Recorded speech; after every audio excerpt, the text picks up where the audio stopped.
皆さんこんにちは。レガテドリブル塾拓也です。しょうちゃんです。今日はリフティングの解説をやっていきたいと思います。今日実践するリフティングは主に初級編なので、サッカーをまだ始めたばっかりの子とか、リフティングがまだ100回以上できない選手たちに向けての動画になります。当然僕もなんですけど、リフティングがもう10回もできないとかっていう時期はもちろんありました。あ、そうなんだ。はい、ありました。そりゃそうか。で、小学校4年ぐらいまではそれこそ本当に10回とかだったんですけど、ライバルがいて、その選手と競い合うようになってからリフティングもう真面目に練習して、卒業する頃までには、僕が数えてた中では3000回まではできてた記憶があります。小学校で？はい。でちゃんとノートとかにも取ってたやつがあるんですけど、それぐらいまでできるようになった練習法とか、ちょっとその時に掴んだコツとかを今日動画で伝えていけたらなと思ってるので、やっていきたいと思います。期待していきましょう。はい。で今日の動画が今のリフティングで悩んでる選手とか、お子さんにとって少しでも参考になれたら幸いです。で今日の流れはこんな感じです。まずはじめにリフティングの練習法を紹介します。でその次にリフティングうまくやるためのちょっとしたコツを伝えた上で、最後にリフティングをやる上で大切なこと。僕回数も大事って言ってるんですけど、なんでこのリフティングが回数をこなすことも大事かっていうのを最後にお伝えしていこうと思ってるので、ぜひご覧になってみてください。今日はしょうちゃんがカメラマンやってくれるので、お願いします。撮ります。はい、お願いします。それではやっていきましょう。はい、それでは早速始めていきたいと思います。今日まずやるリフティングは主にインステップを使うリフティングです。最初やり始めた頃ってこんな感じでインステップでリフティングを練習するところから始まるのが基本だと思うので、このインステップのリフティングを中心に練習法とコツを解説していきたいと思います。それでは早速練習法から解説していきたいと思います。まず一番最初にもう本当に10回もできないような状況で、まず最初に始める練習法はまず手を使ってリフティングをします。でどんな感じにやるかっていうと、まずは手で持った状態から1回キャッチ、1回キャッチって感じでやっていきます。でこれを1回キャッチ、1回キャッチ、1回キャッチっていうのをまずは1回も落とさずに10回連続キャッチできるようになったら次に進みます。今度は1回キャッチできたら1、2キャッチ、1、2、3キャッチ、1、2、3、4キャッチ、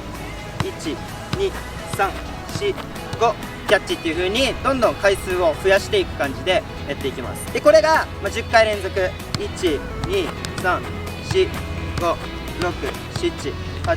9、10って10回連続できたらまた次に進みます。今度は2番目のステップ、ワンバウンドリフティングをします。でさっきすいません言い忘れてたんですけど、このリフティングを練習するときにできるだけ、最初は利き足だけでもいいんですけど、慣れてきたらちょっとずつ左足も、5回に1回とかのペースぐらいで使えればいいと思います。こうやってリフティングを5回右足でやったんだったら1回は左足を入れるとか、そんな感じで調整してください。次ワンバウンドリフティングですね。ワンバウンドリフティングはまずさっきと同じようにまずワンバウンドして1回1回1回1回って感じで、1回もミスらずにまず10回やってみてください。7、8、9、10って感じで10回やります。でこれがもしじゃあ10回できてもう簡単になってきたら、今度はまたさっきと同じように1、1、2落とす、1、2、3落とす、1、2、3、4落とすって感じでちょっとずつ回数を増やしていく感じです。でこのワンバウンドリフティングで1、1、2、1、2、3っていう風に10回連続でできるようになったら、これを今度はワンバウンドリフティングで1、2、3、4、5、6って感じで、これを目標100回にして、このワンバウンドリフティングをこんな風にミスすることなく100回連続でできるようになったら次に進みます。ワンバウンドリフティングができたら次が最後のステップです。最後はもちろんノーバウンドでこれをやります。ノーバウンドリフティングをこうやってさっきのワンバウンドリフティングをクリアした後に始めます。で、これノーバウンドリフティングは目標を100回にとりあえず設定してください。でこの100回ができるまで頑張ってこのノーバウンドリフティングを続けて、リフティング100回できればもう技術的にはもう全然問題なくなってると思うので、多分おそらく100回もできれば200回300回400回って、あとはもう集中力とか体力の問題になってくるだけの話なので、技術的には問題ないので、とりあえずノーバウンドリフティングを100回できるようになるまでまずは続けてみてください。でこのノーバウンドリフティング、目標100回なんですけど、できたら小学校卒業するまでにこれをできれば500回ぐらいまでいけたら一番いいんじゃないかなって思います。やっぱり回数こなすことも大事なので、このなんで大事かっていうのはまた後ほど説明するんですけど、とりあえず小学校卒業するまでに500回っていうのを、最終的なリフティングの目標として続けてみてください。はい、ここまでが練習法です。練習法は特に特別な感じではないと思うんですけど、主に皆さんこうやってリフティングって少しずつステップアップしていくのが一番効果的なやり方だと思います。何も特別な練習法って特にリフティングについてはないと思ってるので、こういうのを地道に繰り返していくことを大切にしてください。で次、コツを解説していきます。コツなんですけど、僕が今日伝えたいコツは4つあります。まず1つ目は、リフティングするときにこうやってタッチした瞬間に膝がちゃんと伸びてるということです。例えばここが膝伸びてないとどうなるかっていうと、こんな感じで初心者のお子さんとか、まずサッカー始めたばかりの選手っていうのは、この膝の使い方がまだ不慣れで、こうやって膝が曲がった状態でやっちゃったりとかしたら、結構変な回転かかったりとか、左に行ったり右に行ったりしちゃうので、まずはしっかり面を捉えるためには、膝を当たった瞬間は膝をこうやってしっかり伸ばしてるっていうことをまずは気をつけてやってみてください。で2つ目のポイントは、つま先を上に向けすぎないということです。こんな感じでつま先が真上を向いてしまうと、もう大体わかると思うんですけど、こんな感じでちょっと回転がかかりすぎて自分のところに返ってきたりとかしてしまったり、もしくはまた同じように変なところに当たったりしてしまうので、つま先は上っていうよりはこんな感じでちょっと地面とまっすぐになるような感じでつま先を伸ばすイメージ、つま先を前に向けるイメージでこんな風にタッチしていきます。で次の3つ目のポイントは、足首を固定しすぎないということです。よくコツとかで、足首は固定した方がいいよっていうのもあったりすると思うんですけど、もちろんこれも間違ってないとは思うんですが、僕が意識してほしいのは、変に足首を固めようとしたりするんじゃなくて、あくまで足首は柔らかく、あんまり意識せず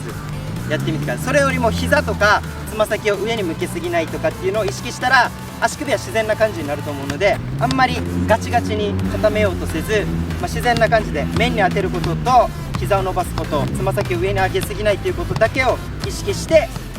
こうやってリフティング自然な感じでやってみてください。ちょっと伝わりづらいかもしれないんですけど、足首はガチガチに固めちゃうとタッチがちょっと硬くなっちゃうので、タッチを柔らかくするためには足首は自然な感じでやってみるのも一つのコツです。最後の4つ目のコツです。最後の4つ目のコツは、ボールの回転を意識するということです。ボールの回転は、こんな感じで横回転かかったりとかするよりも、無回転かこうやって自分に向かうバックスピンの方がリフティングがやりやすいです。無回転かバックスピンを意識してやってください。こんな感じで、これだと無回転、しっかり面に当てたらあんまり回転はかからずにリフティングできるので、これでもいいですし、もしくは自分にこうやってこんな風に向かって回転のかかるボール、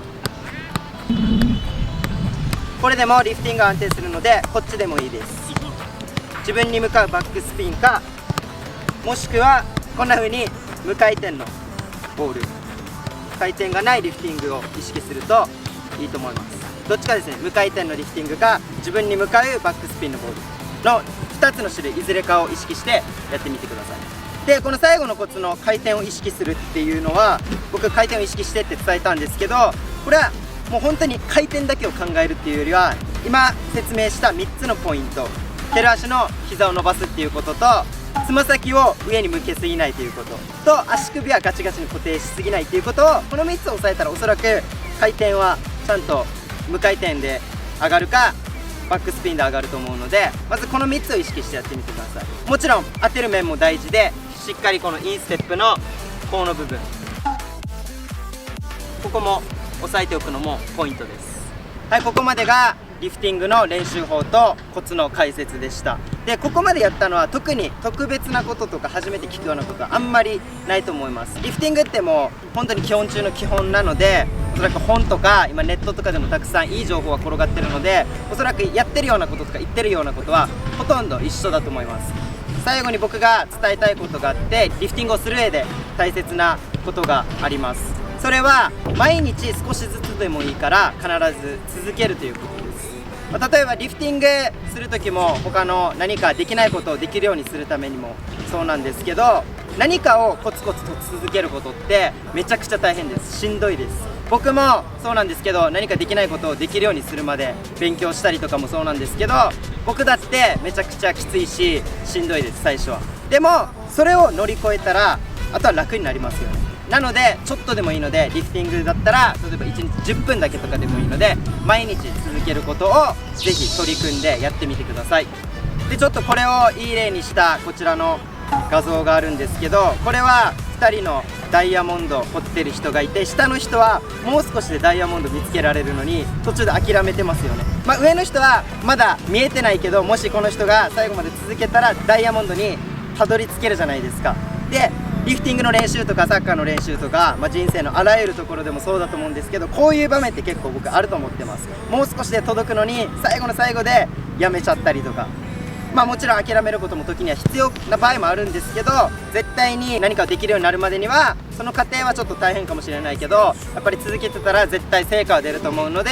このちょっといい例だなと思った画像をこっちに載せてるんですけど、ちょっとこれを見てこの継続することの大切さとかを感じてもらえたら嬉しいです。でさっきちょっと話したんですけど、リフティングは回数をたくさんこなすことも絶対大事で、例えば100回連続とか200回連続とかできればできるほどその方がいいです。でなんでかっていうと理由は3つあって、まず1つ目はこうやってリフティングって今インステップだけでやってたんですけど、こうやってインサイドでタッチしたりとかアウトサイドタッチしたりとかももでタッチしたりとか、いろんな部位を使うリフティングもありますよね、もちろん。でそのさまざまな部位を使ってリフティングすることによって、まずは基本的なボールタッチ感覚を養うことができます。で回数をこなせばこなすほどもちろんそれは磨かれるし、そういった意味でも回数を多くこなすことは大事で、次に理由の2つ目がリフティングは軸足での基本的なバランス感覚も養えるということです。これは例えばこうやってリフティングしてる時、もし右足でタッチしたら一瞬左足で必ずバランスを取る時間があります。左足でボールタッチするんだったら一瞬必ず右足でバランス取ってるし、このリフティングしてる最中は必ず片足でバランスを取る時間っていうのが増えてきます。でこれはもちろん、100回やるよりも200回200回やるよりも500回という風に回数をこなせばこなすほど、この軸足でバランスを取ってる時間っていうのは長くなるので、この軸足のバランス感覚が鍛えられるっていう意味で回数をこなすことも大事っていうのがあります。で軸足でのバランスの大切さっていうのは前回両利き練習法っていう動画でもアップしているので、そちらを見てほしいんですけど、サッカーは本当に軸足の使い方が大切です。なので理由の2つ目は軸足のバランス感覚を養えるからで、これが最後の3つ目の理由なんですけど、それは小さな成功体験を積み重ねられるっていうメリットがあると思ってます。でこれは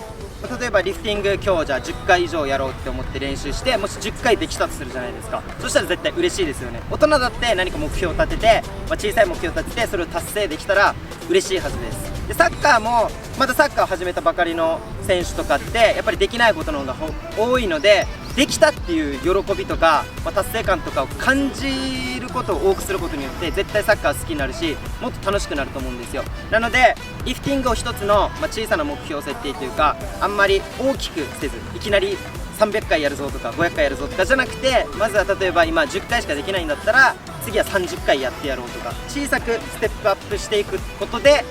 成功体験を積み重ねていくっていう意味でもリフティングはとってもいいトレーニングになるんじゃないかなっていうふうに思ってます。はい、以上が今回僕が紹介したリフティングの練習法とコツの解説でした。どうでしたか、翔ちゃん。はい、やっぱりリフティングは大事だと思いました。はい、はい、そうですね。リフティングはもう本当に大事な部分、基本的な部分だと思うので、ぜひ今日の動画を少しでも参考にしてやってもらえると嬉しいです。で今日この動画がもし面白い、役に立ったと思っていただけたらぜひグッドボタンをよろしくお願いします。まだチャンネル登録をお済みでない方はこちらの方からタップしてチャンネル登録していただけると嬉しいです。お願いします。それではまた次回の動画でお会いしましょう。See you next time!